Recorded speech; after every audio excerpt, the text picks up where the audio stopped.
Seorang laki-laki yang bernama Abul As datang ke rumah Rasulullah SAW untuk melamar Zainab. Dia mengatakan, "Wahai Muhammad, saya ingin melamar putri engkau yang bernama Zainab." Kemudian Nabi mengatakan, "Saya tidak akan menikahkan dia sebelum saya bertanya pendapatnya." Waktu itu Nabi belum mendapatkan wahyu, artinya belum menjadi Nabi. Zainab setuju dengan lamaran Abul As, maka menikahlah Zainab dengan Abul As. Selang beberapa lama kemudian, Rasulullah SAW mendapatkan wahyu dan dilantik oleh Allah sebagai Nabi. Setelah Zainab masuk Islam, Zainab pulang ke rumahnya, mengatakan kepada suaminya, "Wahai Abul As, sesungguhnya ayah saya adalah Nabi.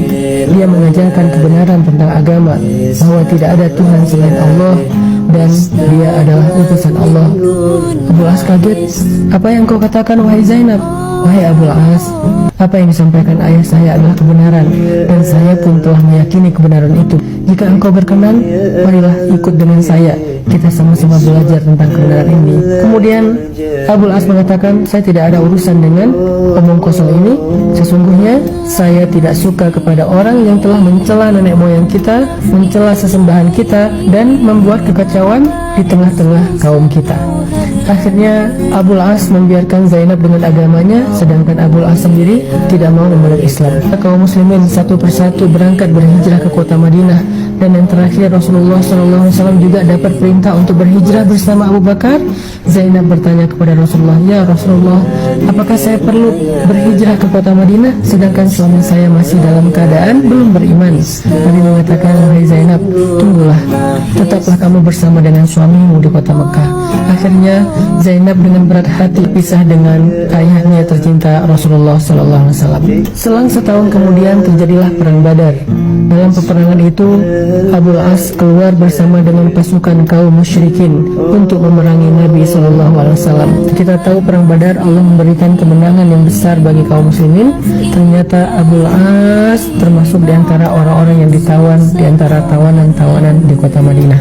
Kemudian sampailah berita ke kota Mekah tentang penawanan Abul As kepada Zainab binti Rasulullah.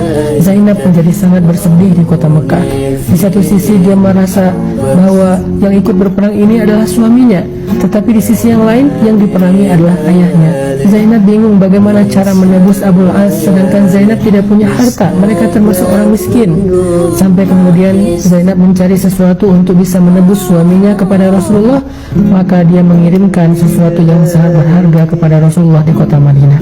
Ketika Nabi memeriksa di antara tebusan-tebusan yang diberikan orang Quraisy untuk menebus tawanan mereka, Nabi menemukan satu benda yang sangat istimewa di antara tebusan itu, kalungnya Khadijah.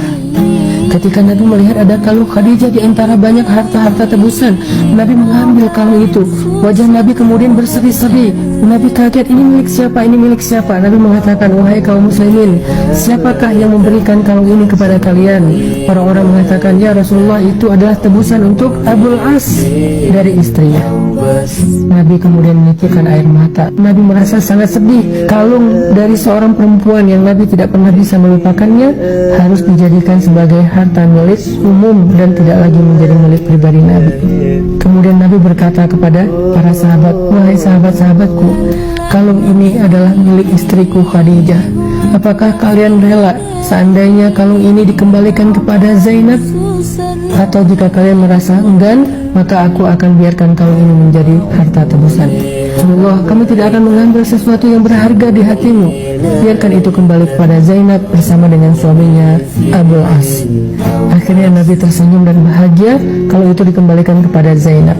Lalu Nabi mengatakan kepada Zainab dalam pesannya melalui Abul As, "Wahai putriku Zainab, jangan pernah engkau menggadaikan kalung ini untuk siapapun, karena ini adalah milik Khadijah."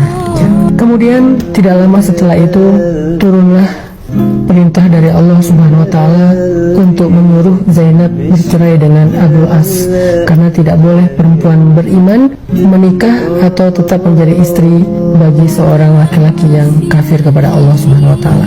Akhirnya Zainab pun untuk terakhir kalinya membujuk Abul As, "Wahai Abul As, suamiku tercinta, maukah engkau ikut bersamaku ke kota Madinah dan beriman kepada Rasulullah, sehingga kita tidak perlu bercerai, kita tetap menjadi keluarga yang utuh?" Abul As mengatakan, "La, tidak, saya tidak akan mau beriman kepada Muhammad." Akhirnya dengan terpaksa dan sedih hati, Zainab berhijrah ke kota Madinah dalam keadaan menjadi jandanya Abul As.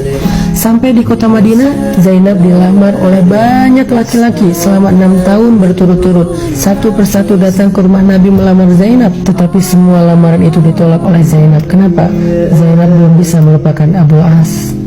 Zainab masih berharap suatu saat Abul As akan datang untuk merujuknya dan masuk Islam. Sampai suatu hari Abul As bersama rombongannya berangkat ke Syam untuk berdagang. Pulang dari perdagangan, terjadi peperangan antara Abul As dengan kaum muslimin di dekat kota Madinah. Peperangan kecil, tetapi waktu itu Abul As kalah dan dia lari ke kota Madinah mencari perlindungan kepada Zainab. Dia bertanya ke setiap orang, di manakah rumah Zainab. Ketika dia menemukan rumah Zainab, di waktu subuh dia datang mengetuk pintu rumah Zainab.